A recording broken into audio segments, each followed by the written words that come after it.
این فحاشی‌هایی که این آقایان میکنن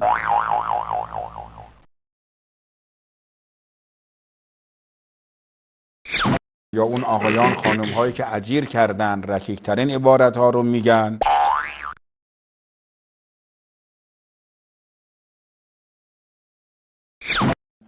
بنده اگر چنانچه یک مورد تو این شبکه از خودم خواستم دفاع کنم، آقایان اعتراض کنن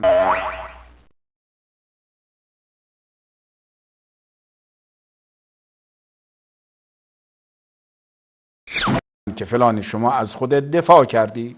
من به هیچ وجهی نسبت به این فحش‌ها،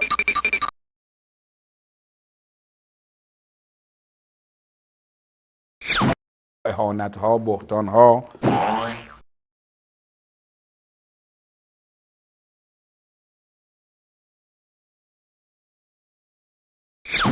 به هیچ وجهی من اینها رو همه را به حساب حضرت امیر می نویسم.